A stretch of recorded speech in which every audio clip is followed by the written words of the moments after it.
Gandhian Studies and in charge librarian Dr. Vikram Singh Sahi. Our chief guest for today's event, Professor Dr. Garima Gupta. Faculty members of Journalism and Media Studies, sorry I don't have them. Students of DYD and all others present here, a bright afternoon to all of you. Welcome to the celebration of our celebration, a place where knowledge breathes. With great pleasure, I extend a warm and heartfelt welcome to all on the occasion of the two-day book exhibition on Gandhian philosophy, inaugurated today by Professor Garima Gupta, Head of the Department of Journalism and Media Studies.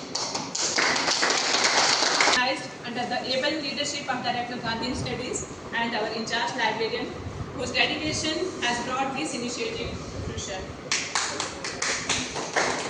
Gandhiji's timeless wisdom and truth, non-violence, self-discipline and service continues to resonate with individuals. Recognizing her outstanding contributions to academia, Professor Dr. Gupta has completed two UGC's major research projects. एक या दो सिद्धांत गांधी जी के अगर पकड़ लें तो मुझे लगता है कि हम जीवन में सफल हो पाएंगे। इन्हीं शब्दों के साथ एक बारी मैं आप सबका भी स्टूडेंट्स का स्वागत करता हूँ, आप सबका धन्यवाद करता हूँ कि आप सब आए। और अब मैं गरिमा मैम से आग्रह करता हूँ कि वो आपसे एक आज हमने इनफॉर्मल सा डिस्कशन रखा है कि भाई आपके विचार क्या हैं इसके बारे में आप के लिए, क्योंकि जैसा कि उन्होंने बोला शायद रेलिवेंस जो है गांधीयन थॉट की आज की वर्ल्ड में बहुत ज़्यादा बढ़ जाती है, क्योंकि आज अगर आप देखें तो जो हिंसा या अशांति है वो सिर्फ ह्यूमंस में नहीं है, इनफैक्ट नेचुरल एलिमेंट्स भी बहुत उग्र रूप में हमें देखने को मिल रहे हैं। एंड एज जम्मुआइट्स हम लोग फर्स्ट हैंड विटनेस रहे हैं to the fury of nature.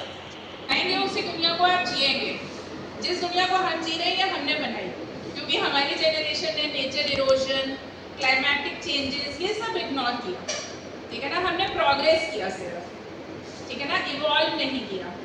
सो जो हमने बोया हम अब काट रहे हैं। आप क्या बोलना चाहते हैं, ठीक है ना। एंड उसमें गांधीयन फिलॉसफी, गांधीयन थॉट का बहुत रेलिवेंस आता है। और बहुत सारी चीज़ें थी, बहुत सारे मुगल रूलर्स जो थे उनका रूल जो था, मतलब उनके जो किंगडम्स थे वो थ्रू मतलब हुक और क्रूक उन्होंने इनडायरेक्टली डिप्लोमेसी के थ्रू उन्होंने अपने अंडर ले लिए थे। So there were multiple causes जिसकी वजह से फार्मर्स जो थे ऑलरेडी पेजेंट्स जो थे वो भी बहुत ज़्यादा गुस्से में थे। साथ में मुगल रूलर्स जो थे, जो किंगडम जो जनरली भी जो रूलर्स थे, जितने भी किंगडम्स थे, सब में ऑलरेडी कहीं ना कहीं गुस्सा था। देन फाइनली इन मेरठ जब ये कार्टिलेजेस इंट्रोड्यूस हुए तो Mangal Pandey was the one जिन्होंने इस चीज़ पे अपना डिसएग्रीमेंट दिखाया कि ये जो है हमारे रिलीजन को भी इफेक्ट कर रहा है। देन वहाँ से ब्रेकआउट स्टार्ट हुआ एंड फाइनली वो नॉर्थ इंडिया में पूरा धीरे धीरे फैलने लगा। और फिर ब्रिटिश गवर्नमेंट को रियलाइज़ हुआ कि बहुत सारा प्रॉब्लम हो रहा है, क्योंकि जो ब्रिटिश गवर्नमेंट में जो एम्प्लॉयड आर्मी थी वो कहीं ना कहीं इंडियंस भी थे, तो उन्होंने रिटेलिएट करना शुरू कर दिया। और साथ में बहुत सारे रूलर्स थे, जो मुगल रूलर्स भी थे, उन्होंने भी ज्वाइन किया। तो जितना जो 100 ईयर्स का जो ऑपरेशन वो लोग झेल रहे थे तो सबका एकदम उन्होंने रिटेलिएट करना शुरू किया।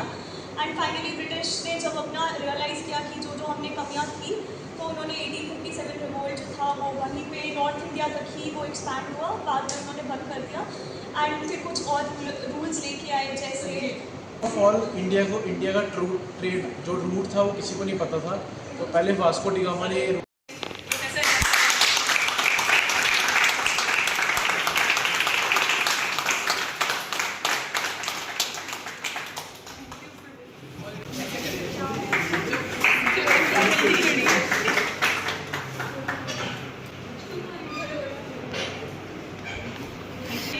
as honor to Dr. Baldev Singh.